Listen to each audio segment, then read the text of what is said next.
கர்த்தருடைய பரிசுத்த நாமத்திற்கு மகிமை உண்டாவதாக. 16வது நாட்கள். காலங்கள் வேகமாக கடந்து போகிறது. கர்த்தருடைய வருகையும் மிக சமீபமாய் இருக்கிறது என்பதை உணர்ந்து இன்றைக்கு 40 நாட்கள் அதிகாலை ஆராதனையில் தேவனுக்கும் எனக்கும் அன்பும் பிரியுமாய் இருக்கிற அருமையான பரிசுத்தமான தேவனுடைய பிள்ளைகளுக்கும் ஊழியர்களுக்கும் என்னுடைய மனமார்ந்த காலை நேர ஸ்தோத்திரங்களை, வணக்கத்தை, வாழ்த்துக்களை நான் தெரிவித்து கொண்டு இந்த காணொளி மூலமாக தினமும் கர்த்தருடைய வார்த்தைகளை உங்களுக்கு நான் அனுப்புகிறேன். ஆண்டவர் தாமே இந்த வார்த்தையை கொண்டு உங்களை ஆற்றி தேற்றி ஒரு விழிப்புணர்வுக்குள்ள, ஒரு உற்சாகத்துக்குள்ள ஆண்டவர் நிச்சயமாய் பெரிய காரியத்தை செய்வார். அப்போஸ்தலர்கள் 12 பேர், அதில் பேதுரு ஒருவர் எழுந்து நின்று குற்றப்படுத்தின மனிதர்களை பார்த்து பேசினார். பேதுருடைய பேச்சை கேட்டுட்டு ஒரு மனிதன் இருதயத்தில் குத்தப்பட்டு, இப்போ நாங்கள் என்ன செய்யணும் அப்படின்னு கேட்டார். பிறகு எவ்வளோ பெரிய ஒரு எழுப்புதல், மாற்றங்கள், மறுரூபம், ரட்சிப்பு அடைந்தது என்பதை நாம் பார்க்குறோம். பேதுருடைய பிரசங்கத்தில் பார்க்குறோம். இதை பார்த்து கொண்டிருக்கிற பரிசுத்தவான்கள், உங்களுடைய பிரசங்கத்தில் அநேகர் மனம் திரும்பியிருப்பாங்க, உணர்ந்திருப்பாங்க, உணர்வடைந்திருப்பாங்க. பைத்தியக்காரத்தனமாய் தோன்றுகிற பிரசங்கத்தாலேயே தேவன் ரட்சிப்பை உண்டாக்கி இருக்கிறார். உள்ளதை அவமாக்கும்படி இல்லாததை தெரிந்து கொள்ளுகிற தேவன். ஆகையினால நீங்கள் பிரசங்கம் பண்ணும்போது உங்கள் பகுதியில், உங்களுடைய சபையில் எத்தனையோ பேர் உணர்வடைந்து மனம் திரும்பி இருப்பாங்க.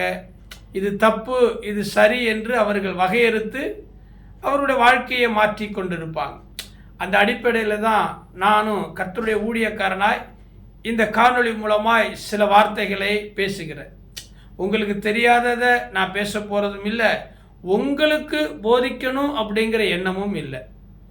என்னுடைய தேவன் எனக்கு கொடுத்த இந்த நேரம், இந்த ஸ்மார்ட் ஃபோன், இந்த 2GB டெய்லி டேட்டா நெட்வொர்க், இதெல்லாம் இந்த இன்ஸ்ட்ருமெண்ட் எல்லாம் வைத்து இந்த சமூக வலைதளங்கள் மூலமாய் 4 வார்த்தை நம்ம பேசுவோம்.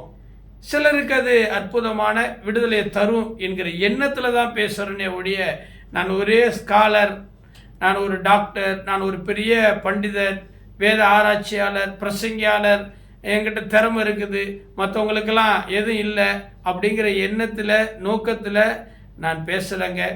அதனால் நிச்சயமாய் கர்த்தர் இந்த வார்த்தையை கொண்டு ஒரு சிறு துரும்பை ஆகிலும் ஆண்டவர் அசைப்பார், மாற்றுவார், மறுரூபமாக்குவார் என்கிற எண்ணத்தில் தான் இந்த காணொளி பதிவு செய்யப்பட்டு உங்களுக்கு அனுப்பப்படுகிறது.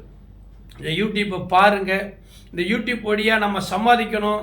சப்ஸ்கிரைப் பண்ணுங்கள், பெல் பட்டனை ப்ரெஸ் பண்ணுங்கள், லைக் கொடுங்க அப்படிங்கிறதெல்லாம் என்னுடைய நோக்கம் இல்லை. இது மூலமாக எனக்கு பல ஆயிரம் பணம் வரும், லட்சங்கள் வரும், பணக்காரன் ஆகிடுவேன், கோடீஸ்வரன் ஆகிடுவேன், சர்ச்சுக்கு இடம் வாங்கிடுவேன், கார் வாங்கிடுவேன், நல்லா சாப்பிடுவேன் அப்படிங்கிற எண்ணமே இல்லை.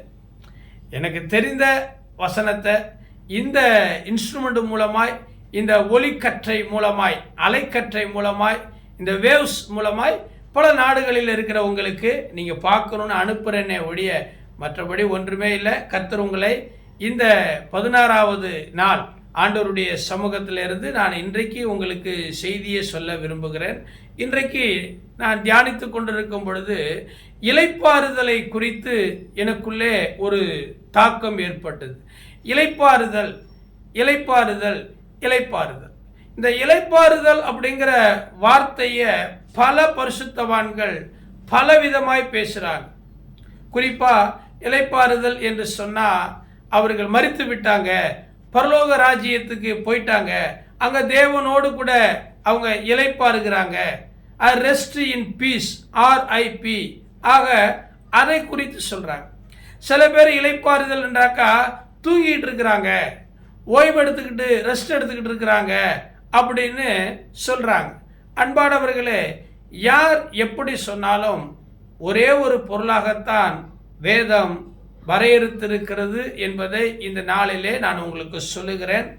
மத்தேயு 11ஆம் அதிகாரத்தில் 28வது வசனத்தில் அதை குறித்து நம்ம தியானிக்கிறோம். பிரியமான தேவனுடைய பிள்ளைகளே, அங்கே என்ன தெரியுமா போடப்பட்டிருக்கிறது? வருத்தப்பட்டு பாரம் சுமக்கிறவங்களே, நீங்கள் எல்லாரும் என்னிடத்துல வாருங்க, நான் உங்களுக்கு இளைப்பாறுதல் தருவேன். இப்போ வெயிலில் நடந்து போயிட்டு இருக்கிறோம், நல்லா 100 டிகிரி வெயில் நம்மளை உஷ்ணம் வாட்டி எடுக்குது, மயக்கம் வருது, சோறு வருது, கால் சுடுது. நடந்து போயிட்டு இருக்கும்போது ஒரு பில்டிங் இருக்குது, ஒரு மரம் இருக்குது, அங்கே கொஞ்சம் நிழல் இருக்குது. நம்ம கொஞ்சம் நேரம் உட்காந்து அப்படியே தொடச்சிக்கிட்டு ஆசுவாசப்படுத்திக்கிட்டு மறுபடியும் பயணம் செய்கிறோம். அது ஒரு இளைப்பாறுதலாக இருக்கிறது. புரியுதா? பிரியமானவர்களே, என் ஆண்டவராகி இயேசு கிறிஸ்து சொல்லுகிறார், இளைப்பாறுதல் தருவேன். இந்த இளைப்பாறுதல் எப்படி நமக்கு தேவனால கொடுக்கப்படும்? 2 வசனத்தை நான் உங்களுக்கு சொல்றேன். யாத்திராகமம் 33வது அதிகாரத்தில் மோசே கர்த்தருடைய கண்களிலிருந்து கிருபை கிடைத்தவனாக அவன் எகிப்துக்கு போகும் பொழுது, பார்வோனை சந்திக்க போகும் பொழுது அவன் சொன்னான். 33:12 மோசே கர்த்தரை நோக்கி, தேவரீர் இந்த ஜனங்களை அழைத்து கொண்டு போ என்று சொன்னீர், ஆகிலும் என்னோடு கூட இன்னாரை அனுப்புவேன் என்பதை நீ எனக்கு அறிவிக்கவில்லை என்றாலும் உன்னை பேர் சொல்லி அழைத்து அறிந்திருக்கிறேன் என்றும் என் கண்களில் உனக்கு கிருபை கிடைத்தது என்றும் தேவரீர் சொன்னது உண்டே. உம்முடைய கண்களில் இப்போது எனக்கு கிருபை கிடைத்ததானால் நான் உம்மை அறிவதற்கும் உம்முடைய கண்களில் எனக்கு கிருபை கிடைப்பதற்கு உம்முடைய வழியை எனக்கு அறிவியும். இந்த ஜாதி உம்முடைய நினைத்தருள் ஜனம் என்று நினைத்தருளும் என்றான். அதற்கு தேவனாய் கர்த்தர் சொன்னாரு, என் சமூகம் உனக்கு முன்பாக செல்லும், நான் உனக்கு இளைப்பாறுதல் தருவேன். பிரியமானவர்களே, இளைப்பாறுதல் என்பது ஏதோ மறிக்கிறதையும் ஒரு நித்திரையையும் அல்லது ஓய்வெடுக்கிறதையும் மட்டுமல்ல. தேவனுடைய சமூகம், ஒரு காரியமா நாளைக்கு போறீங்கல்ல, ஏதோ ஒரு முக்கியமான காரியமா, வீடு வாங்கிறதுக்கு, வீடு விற்கிறதுக்கு, அல்லது ஏதோ ஒரு முக்கியமான அரசாங்கம் தலைவர்களை சந்திப்பதற்கு, வெளிநாடு போவதற்கு, சபையை ரிஜிஸ்டர் பண்ணுறதுக்கு, இல்லை ஏதோ ஒரு முக்கியமான காரியத்துக்காக நீங்கள் ஜெபிச்சுக்கிட்டு இருக்கிறீங்கள, கல்யாணத்துக்காக, இல்லை யாருக்கிட்டையும் சொல்லாமல் சில காரியத்தை கர்த்தருடைய சமூகத்தில் வைத்து ரொம்ப நாளாக ஜெபிச்சுக்கிட்டு இருக்கிறீங்க. நாளைக்கு உங்களை வர சொல்லியிருக்கிறாங்க, அடுத்த வாரம் 3ஆம் தேதி நீங்கள் வாங்க, நான் முடிச்சு கொடுத்துறேன்னு சொல்லியிருக்கிறாங்கல்ல, நீங்கள் போக போகிறீங்களா? போங்க. உங்கள் பிரயாணத்தை கர்த்தர் வாய்க்க பண்ணுவார். உங்கள் பிரயாணம் கர்த்தருக்கு ஏற்றது. நான் ஜெபிக்கிறேன், நீங்கள் போங்க. நீங்கள் என்ன பாருங்க, நீங்கள் போகிற காரியம் உங்களுக்கு ஜெயமாக இருக்கும். குறி சொல்லலைங்க, கர்த்தருடைய வார்த்தை சொல்லுகிறது. ஏன் தெரியுமா? மோசே இஸ்ரவேல் ஜனங்களை அடிமைத்தனத்திலிருந்து மீட்டு கொண்டு வருவதற்காக அவன் எகிப்துக்கு போகும்போது கர்த்தருடைய கண்களில் கிருபை கிடைத்தது. அதை ஐடென்டிஃபிகேஷன் பண்ணுறதுக்கு அவன் ஆண்டவர்கிட்ட கேட்கும்போது, எதனால் நான் அறிவேன், யாரை என் கூட அனுப்புவீங்க அப்படி சொல்லும்போது அவர் சொன்ன ஒரே ஒரு வார்த்தை, மோசேயை நோக்கி கர்த்தர் சொன்னார், என் சமூகம் உனக்கு முன்பாக செல்லும், என் சமூகம் உனக்கு முன்பாக செல்லும், நான் உனக்கு இளைப்பாறுதல் தருவேன் என்று சொன்னார். பிரியமானவர்களே, wherever you go, whenever you go, நீங்கள் எங்கே போனாலும் எப்போ போனாலும் ஆண்டவருடைய சமூகம் உங்களுக்கு முன்னாடி செல்லும். ஆனால் உங்களுக்கு எல்லா சக்சஸ், எடுத்த காரியத்தில் வெற்றி பெறுவீங்க. எதிரியான சாத்தானை நீங்கள் தோற்கடிப்பீங்க. இந்த காணொளி மூலமாக இந்த பதிவை நான் உங்களுக்கு சொல்லுகிறேன். அதே போல் இன்னொரு வசனத்தை சொல்லி முடிக்கிறேன். எரேமியா தீர்க்க தரிசன புத்தகத்தில் 6வது அதிகாரத்தில் 16வது வழியில் வசனத்தில் என்ன இருக்குது? எரேமியா 6:16 வழிகளில் நின்று பூர்வ பாதைகள் எவை என்று கேட்டு விசாரித்து நல்ல வழி எங்கே என்று பார்த்து அதில் நடவுங்கள், அப்பொழுது உங்கள் ஆத்துமாவுக்கு இளைப்பாறுதல் கிடைக்கும் என்று கர்த்தர் சொல்லுகிறார்.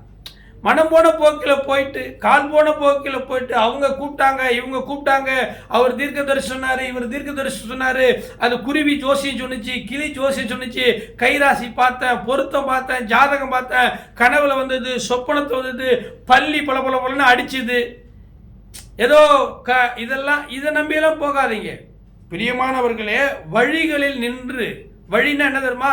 நானே வழி, நானே சத்தியம், நானே ஜீவன் என்று ஆண்டவர் சொன்னார்ல, அவருடைய வழியில நில்லுங்க. ஆண்டவரே என்னப்பா செய்யணும்?